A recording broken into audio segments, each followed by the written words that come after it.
Hello, historians, designers, and fans of old-fashioned beauty. Welcome back to Owl the Storyteller, your guide through the silky threads of history. Today, I'll show you how fashion in the high Belle Époque wasn't just about looking good. It was about showing off your place in society, your wealth, and your hidden goals. Paris wasn't just the city of lights. It was the city of many layers in clothing and meaning. The years from 1890 to 1900 weren't just pretty. They were carefully planned.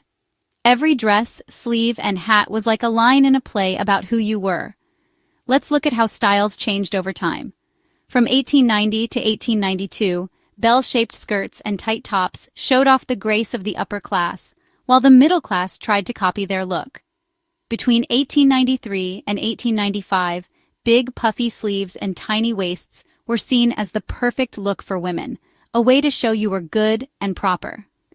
As we moved to 1896 through 1898, fancy layered fabrics and embroidery became very popular. Making these took a lot of work, which showed off how rich you were. By 1899 and 1900, S-shaped corsets and tea gowns turned a woman's shape into a symbol of social gatherings. Now let's talk about how different social classes dressed. At the very top, the upper class and very wealthy people wore fancy clothes from designers like Worth, Pekin, and Doucet. Tea gowns, opera capes, and silk fabrics weren't just clothes. They were statements. Fashion said, "I don't work. I enjoy my free time."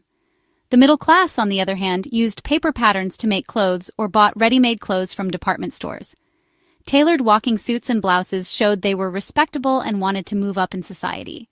Their fashion quietly said, "I'm proper. I want to do well." Meanwhile, the working class wore simple cotton clothes, hand-me-downs, and aprons. They built things and dressed others, but they rarely got to show off themselves. Their clothes whispered, "I serve the symbols I can't wear." Style itself became a way to show your status.